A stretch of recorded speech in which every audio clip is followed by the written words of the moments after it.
बात करते हैं बुर्ज खलीफा की। इंजीनियरिंग का एक ऐसा कमाल जिसने सच में नामुमकिन को मुमकिन कर दिखाया। देखिए, ये सिर्फ एक बिल्डिंग नहीं है, ये इस बात का सबूत है कि इंसान की सोच और हिम्मत कहां तक जा सकती है। जरा इसकी ऊंचाई देखिए, 2717 फीट, मतलब इतनी ऊंची कि आप सचमुच बादलों के ऊपर खड़े हो सकते हैं। और इसी बेहिसाब ऊंचाई ने इस प्रोजेक्ट की हर एक मुश्किल को आप कह सकते हैं 10 गुना बढ़ा दिया। अच्छा, इसको एक और तरीके से समझते हैं, ये आधा मील से भी ज्यादा ऊंचा है। जरा सोचिए, आधा मील, लेकिन जमीन पर नहीं बल्कि सीधा आसमान की तरफ। बस यहीं से हमें अंदाजा लगता है कि हम किस लेवल की जिद और सपने की बात कर रहे हैं। और जानते हैं, कहानी का सबसे मजेदार हिस्सा यहीं से शुरू होता है। इसके चीफ इंजीनियर विल बेकर ने एक बहुत बड़ी बात कही थी। उन्होंने कहा कि आप पुरानी बिल्डिंग्स के डिजाइन को बस कॉपी पेस्ट करके बड़ा नहीं बना सकते। वो तरीका यहाँ काम ही नहीं करने वाला था। इस प्रोजेक्ट के लिए तो कुछ बिल्कुल नया सोचना था। तो चलिए अब जरा गहराई में उतरते हैं, क्योंकि बुर्ज खलीफा की असली जीनियसगिरी वो हमें ऊपर से नहीं दिखती, वो छिपी है इसकी नींव में, इसके ढांचे में। और आज हम इसके इंजीनियरिंग से जुड़े एक एक राज से पर्दा उठाएंगे। अब जरा इन नंबर्स पर गौर कीजिए। वजन 5 लाख टन से भी ज्यादा। इसमें इतना स्टील लगा है कि उससे पूरी दुनिया का 1/4 चक्कर लग जाए। और कमाल की बात यह है कि इसे बनाया गया दुबई में, जो कि सच पूछिए तो गगनचुंबी इमारत बनाने के लिए सबसे खराब जगहों में से एक है। और हद तो तब हो गई जब इसे बनाते बनाते फैसला लिया गया कि नहीं, इसे और भी ऊंचा बनाएंगे। ये तो सरासर पागलपन था। और यहीं से शुरू होती है पहली और शायद सबसे बड़ी मुश्किल। वो जमीन जिस पर दुनिया की सबसे ऊंची इमारत को खड़ा होना था, वो इतनी कमजोर थी कि यकीन करना मुश्किल है। जब इंजीनियर्स ने जमीन की जांच की तो उनके होश उड़ गए। दुबई के नीचे की जमीन वो कमजोर, रेतीली, सी शेल डस्ट थी। हाँ, आपने सही सुना, समुद्री सीपियों की धूल। नीचे कोई मजबूत चट्टान नहीं थी जो इसे सहारा दे सके, बस रेत और रेत। तो अब सवाल ये था कि आखिर दुनिया की सबसे भारी बिल्डिंग को दुनिया की सबसे कमजोर जमीन पर खड़ा कैसे किया जाए?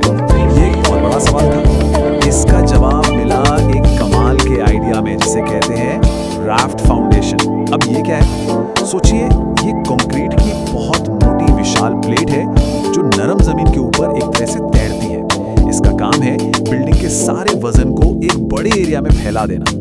इसे समझने का एक बहुत ही आसान तरीका है। सोचिए, एक स्टिलेट्टो हील और एक फ्लैट जूते के बारे में। अगर आप नरम जमीन पर स्टिलेट्टो पहनकर चलेंगे तो हील अंदर धंस जाएगी, है ना? क्योंकि सारा वजन एक छोटे से पॉइंट पर है। लेकिन अगर आप फ्लैट शू पहनेंगे तो आप नहीं धंसेंगे, क्योंकि वजन बड़े एरिया में बट गया है। बस ये राफ्ट फाउंडेशन बिल्कुल उसी फ्लैट जूते की तरह काम करता है। लेकिन सवाल यह है कि ये राफ्ट अपनी जगह पर टिका कैसे रहता है? यहीं पर आता है सॉल्यूशन का दूसरा हिस्सा। इसके नीचे 194 कंक्रीट के पाइल्स यानी खंभे 164 फीट गहराई तक गाड़े गए हैं। और सबसे हैरान करने वाली बात पता क्या है? ये पाइल्स नीचे किसी चट्टान तक नहीं जाते। ये सिर्फ रेत के साथ फ्रिक्शन यानी घर्षण की वजह से उस पूरे राफ्ट को मजबूती से जकड़ कर रखते हैं। चलिए, जमीन की प्रॉब्लम तो सॉल्व हो गई, लेकिन अब अगली चुनौती थी ऊंचाई की। हमें आधा मील ऊपर जाना था और मुश्किल ये थी कि कंस्ट्रक्शन का सामान इतनी ऊपर कैसे पहुंचाया जाए और एक ऐसा ढांचा कैसे बनाया जाए जो अपना ही वजन संभाल सके। समस्या बहुत सीधी थी। एक खास कंक्रीट के मिक्स को लगभग 2000 फीट ऊपर पंप करना था, और वो भी इससे पहले कि वो पाइप के अंदर ही जम जाए। सोचिए, कंक्रीट को ऊपर पहुंचने में लगते थे 30 मिनट, और इतनी देर में वो तरल कंक्रीट पाइप के अंदर ही पत्थर बन सकता था। मतलब पूरा का पूरा प्रोजेक्ट ठप। तो इसके लिए एक वर्ल्ड रिकॉर्ड रेसिपी बनाई गई। इसमें एडमिक्सचर्स मतलब खास केमिकल्स डाले गए ताकि कंक्रीट जल्दी न जमे। दुबई की भयंकर गर्मी से बचाने के लिए मिक्स में बर्फ तक डाली गई। सारा काम, सारी पंपिंग सिर्फ रात के ठंडे मौसम में होती थी। और इस काम के लिए दुनिया के सबसे ताकतवर पंप पुट्समाइस्टर पंप्स का इस्तेमाल किया गया। ठीक है, कंक्रीट तो ऊपर पहुंच गया, लेकिन सिर्फ एक सीधा कंक्रीट का खंभा इतनी ऊंचाई के लिए काफी नहीं था। वो बहुत पतला और कमजोर होता। यहीं पर काम आया बटरेस कोर सिस्टम। इसमें बीच में एक हेक्सागोनल यानी 6 कोनों वाला कोर है, और उसे सहारा देने के लिए 3 बड़े पंख या बटरेसेस लगे हैं। ये पंख बिल्डिंग के सारे वजन को बराबर बांटकर नीचे नींव तक पहुंचाते हैं। कमाल की बात यह है कि ये डिजाइन पुराने जमाने के गिरजाघरों से लिया गया था। अब आते हैं एक ऐसे दुश्मन पर जो दिखता नहीं लेकिन सबसे खतरनाक है, हवा। देखिए, हर ऊंची बिल्डिंग के लिए हवा एक बड़ी चुनौती होती है, लेकिन बुर्ज खलीफा जितनी ऊंचाई पर यह सिर्फ चुनौती नहीं बल्कि जान का खतरा थी। खतरा ये था कि जब तेज हवा किसी सीधी सपाट बिल्डिंग से टकराती है तो उसके पीछे हवा के भंवर यानी वॉर्टेक्स बनने लगते हैं। इसे वॉर्टेक्स शेडिंग कहते हैं, और ये भंवर अगर एक लय में बनने लगे तो वो पूरी बिल्डिंग को हिलाकर तोड़ सकते हैं, जैसा कि टकोमा नैरोज ब्रिज के साथ हुआ था। वो पुल हवा की वजह से ताश के पत्तों की तरह बिखर गया था। तो इसका हल क्या था? देखिए, जो पारंपरिक स्काईस्क्रेपर्स होते हैं वो नीचे से ऊपर तक एक जैसे सीधे होते हैं। इससे हवा के वॉर्टेक्स एक साथ एक लय में बनते हैं और बहुत ताकतवर हो जाते हैं। लेकिन बुर्ज खलीफा का डिजाइन देखिए, ये घुमावदार है, स्पाइरल शेप में। ये डिजाइन हवा के रास्ते में रुकावट डालता है, जिससे वो भंवर बन ही नहीं पाते, वो बिखर जाते हैं। और नतीजा जबरदस्त। इस डिजाइन ने एक तरह से हवा को ही कंफ्यूज कर दिया। कोई भी बड़ा खतरनाक वॉर्टेक्स बन ही नहीं पाया। इससे एक बहुत बड़े और भारी मास डैम्पर की जरूरत भी खत्म हो गई, जिससे बिल्डिंग के अंदर काफी जगह बच गई। और सबसे बड़ी बात, इसी डिजाइन की वजह से इंजीनियर्स को इसे और भी ऊंचा बनाने का मौका मिल गया। तो ठीक है, बिल्डिंग का ढांचा अब मजबूत और सुरक्षित था। अब अगला फोकस था इसे इंसानों के रहने लायक बनाने पर। और ये काम सिर्फ एक बिल्डिंग बनाने जैसा नहीं था, ये तो आसमान में एक पूरा शहर बसाने जैसा था। जरा सोचिए, इसमें 35,000 लोग रह सकते हैं, मतलब एक छोटा मोटा शहर। और ये शहर जमीन पर नहीं, आसमान में है।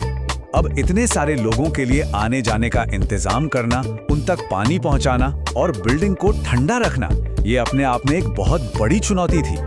इसका एलिवेटर सिस्टम ही देख लीजिए, ये किसी शहर के मेट्रो नेटवर्क जैसा है। कुछ एक्सप्रेस एलिवेटर्स हैं जो आपको सीधा ऊपर मेन स्काई लॉबीज तक ले जाती है बिना कहीं रुके, और फिर वहां से आप लोकल एलिवेटर्स लेकर अपने फ्लोर तक पहुंचते हैं। इस सिस्टम की वजह से भीड़ नहीं होती और आना जाना बहुत तेज हो जाता है। अब बात करते हैं इस वर्टिकल शहर को चलाने की। यहाँ हर रोज 2.5 लाख गैलन पानी पंप किया जाता है, वो भी कई हिस्सों में, ताकि पाइप पर ज्यादा प्रेशर ना पड़े। एयर कंडीशनिंग के लिए बाहर से ठंडा पानी लाया जाता है, और इसके शीशे ऐसे हैं जो सूरज की 70% गर्मी को बाहर ही रोक देते हैं। और हाँ, सेफ्टी का भी पूरा ध्यान रखा गया है। जगह जगह आग से बचने के लिए सेफ एरिया है, और एक खास लाइफ बोट एलिवेटर भी है जो इमरजेंसी में लोगों को सुरक्षित बाहर निकाल सकती है। इतनी सारी मुश्किलों को पार करने के बाद आखिर ये सुपर स्ट्रक्चर हमें क्या सिखाता है, इसकी विरासत क्या है? देखिए, ये सिर्फ एक बिल्डिंग से कहीं ज्यादा है, ये एक सिंबल है। ये टाइमलाइन देखिए, ये पूरी कहानी बताती है। 2003 में ये सिर्फ रेगिस्तान की रेत पर देखा गया एक सपना था। 2004 में काम शुरू हुआ, 2007 तक तो ये दुनिया की सबसे ऊंची इमारत बन भी गई थी, लेकिन काम रुका नहीं।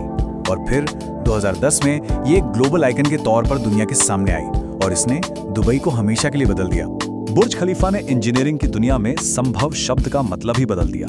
इसने ये साबित कर दिया कि सही सोच, हिम्मत और नई टेक्नोलॉजी के दम पर इंसान अपनी कल्पना से भी आगे जा सकता है। तो अब एक बड़ा सवाल हमारे सामने है, इंसानियत का अगला बड़ा सपना क्या होगा? हम किस चुनौती को पार करेंगे? क्या हम इससे भी ऊंची इमारतें बनाएंगे, या फिर हमारी ये जिद हमें किसी और नई दिशा में ले जाएगी?